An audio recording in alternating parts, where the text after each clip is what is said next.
வயலூர்னு ஒரு அழகான கிராமம் இருந்துச்சு. அங்க எங்குட்ட பார்த்தாலும் பச்சை பசேல்னு வயல்வெளிகளும் தென்னை மரங்களும் நிறைஞ்சு போயிருக்கும்.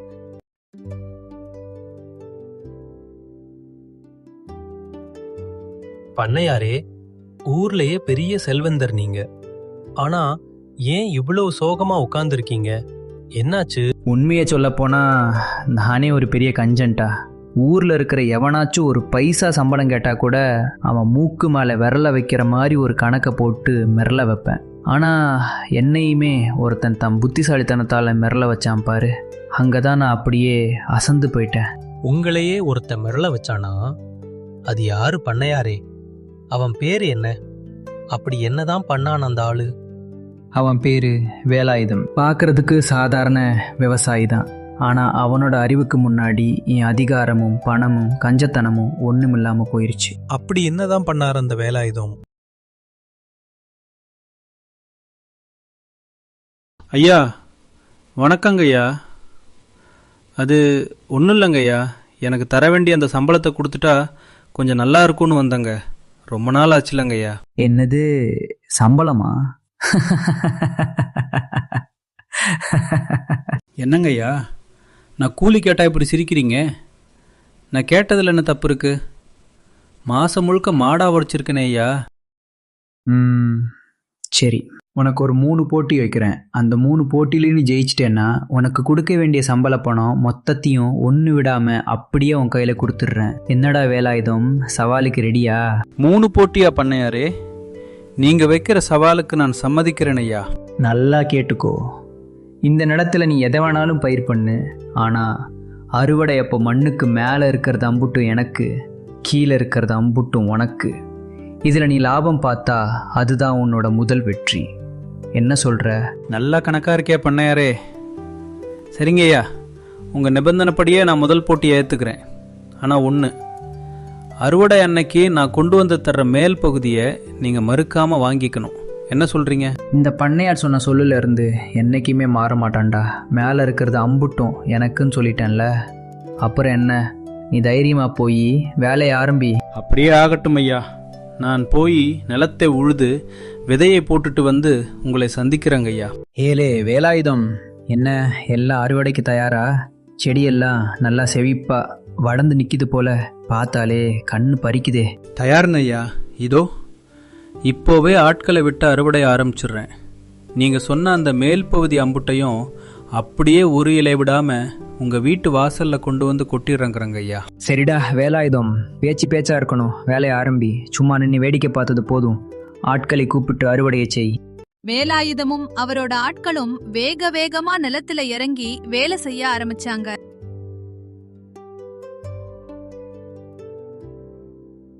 வேலாயுதம் நிலத்தில் அறுவடை செய்த அத்தனை செடிகளையும் வண்டியில் கட்டிக்கொண்டு பண்ணையார் வீட்டு வாசலில் கொண்டு வந்து இறக்கினான். நீங்கள் ஆசைப்பட்டு கேட்ட மாதிரியே மேலே இருந்த வெறும் தழையை மட்டும் இங்கே கொண்டு வந்து கொட்டிட்டேன். கீழே இருந்த கடலை அம்புட்டையும் என் வீட்டுக்கு கொண்டு போயிட்டேங்க. என்னடா என்கிட்டயே அவன் வேலையை காட்டுறியா? மண்ணுக்கு மேலே இருக்கிறது எனக்குன்னு நான் சொன்னா அதில் இருக்கிற கடலையும் எனக்கு தான்டா சேரும். வெறும் தடையை மட்டும் இங்கே கொட்டிட்டு கடலையை அள்ளிட்டு போகிறதுக்கு எவ்வளோ தைரியம் உனக்கு? ஏங்க பண்ணையாரே, மண்ணுக்கு மேலே இருக்கிறது எனக்கு, கீழே இருக்கிறது உனக்குன்னு நீங்கள் தானே ஐயா பிரித்து கொடுத்தீங்க. உங்கள் வார்த்தைப்படி மேலே இருந்த தழையை உங்கள் வாசலில் கொட்டிட்டேன். கீழே விளைஞ்ச கடலையை நான் எடுத்துக்கிட்டேன். இதில் என்ன ஐயா தப்பு? நியாயத்தை சொல்லுங்க. பண்ணையார் அப்படியே ஒரு நிமிஷம் சிலையா நின்னுட்டு அப்புறம் சமாளிச்சுக்கிட்டு மெதுவா வாயை திறந்தாரு. ஏலே வேலாயுதம், நீ இவ்வளோ விவரமான ஆள்னு நான் நினைக்கவே இல்லைடா. சரி, இந்த தடவை உன் புத்திசாலித்தனத்துக்கு முன்னாடி நான் தோத்துட்டேன். ஆனால் அடுத்த தடவை இவ்வளோ சுலபமாக நீ தப்பிக்க முடியாது. இன்னொரு போட்டி வச்சுக்கலாமா? என்ன சொல்கிற? சரி சொல்லுங்க ஐயா. நாளைக்கு யோசிச்சுட்டு சொல்கிறேன். அந்த வேலாயுதம் இன்னைக்கு உங்களையே ஒரு நிமிஷம் வருத்தப்பட வச்சுட்டாரே. மண்ணுக்கு மேலே இருக்கிறது அம்புட்டு உங்களுக்குன்னு சொன்னீங்க.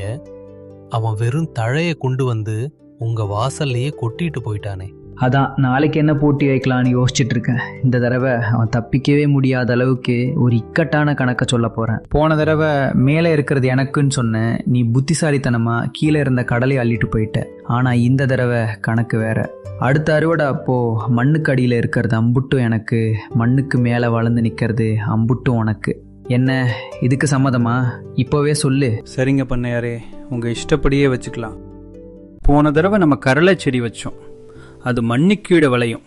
அதான் அவருக்கு வெறும் தழையை கொடுத்துட்டு நமக்கு கடலை கிடத்துச்சு. ஆனால் இப்போ என்ன பண்ணுறதுன்னு தெரியலையே. அப்போதான் அவனுக்கு எதிரே ஒருத்தர் பெரிய புல்லுக்கட்டை தலையில சுமந்துக்கிட்டு வர்றத பார்க்கறான். அப்போ அவன் கடலை செடி வச்சுட்டான். ஆனால் இப்போ என்ன செடி நட போறான்னு தெரியலையே. ஆஹா, நெல் என்ன ஒரு வளர்ச்சி, பார்க்கவே கண்ணு கொள்ளலை. இப்போ பண்ணையார் கேட்ட மாதிரியே செஞ்சிட வேண்டியதான்.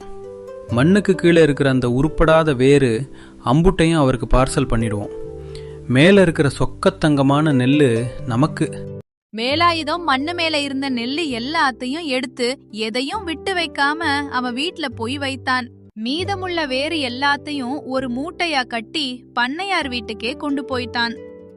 வச்சிருந்த மூட்டை எல்லாத்தையும் பண்ணையார் வீட்டுல இறக்கி வச்சுட்டான். ஐயா பண்ணையாரே, வெளியே வாங்க ஐயா, கொஞ்சம் பாருங்க.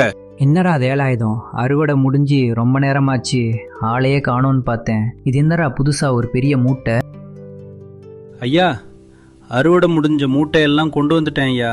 சரி, பேச்சை நிறுத்திட்டு முதல்ல அந்த மூட்டையை பிரித்து தட்டு, விளைச்சலை ஒரு கை பார்த்துருவோம். இந்த தடவை அடியில் விளைஞ்ச அம்புட்டு கடலையும் எனக்கு தான். சீக்கிரம் கொட்டுடா.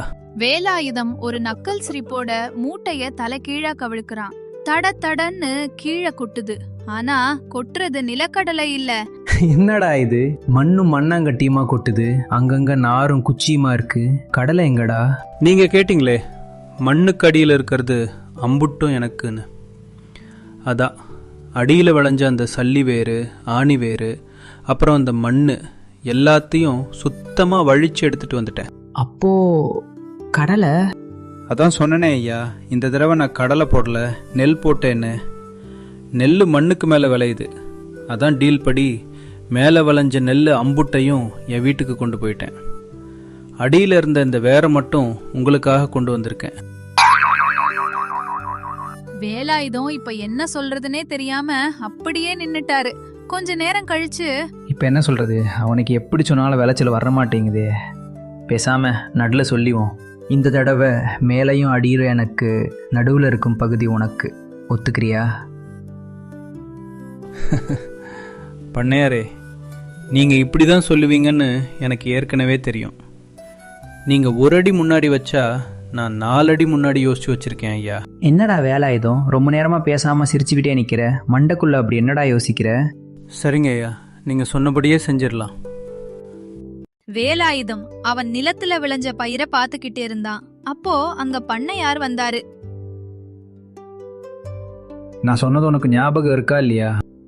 அதான் யோசிச்சுக்கிட்டு இருக்கேன் பண்ணையாரே. இந்த தழை வேறு எல்லாத்தையும் எப்படி உங்கள் வீட்டுக்கு கொண்டு வந்து சேர்க்கறதுன்னு தான். என்னது, இலையும் தழையுமா? என்னடா விளையாடுறியா?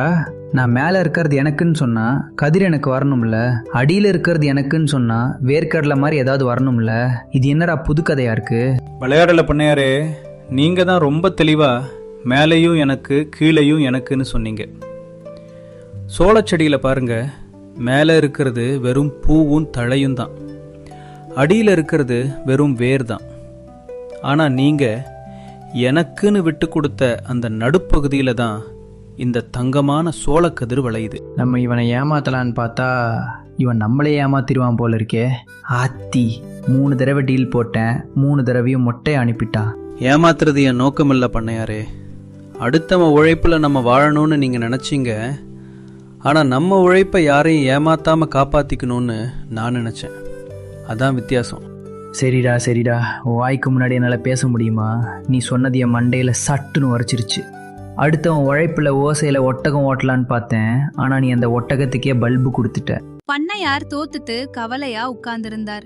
அப்போ வேலைக்காரன், ஐயா, என்ன நடந்தது? இந்த தடவையும் தோத்துட்டேன்டா.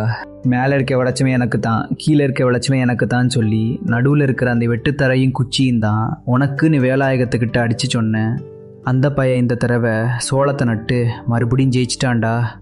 சோளச்செடியில் மேலே இருக்கிறது வெறும் பூவு, கீழே இருக்கிறது வெறும் வேறு. ஆனால் அந்த தங்கமான சோளக்கதிர் அம்புட்டும் கரெக்டாக நடுவில் விளையிற மாதிரி பண்ணிட்டான்.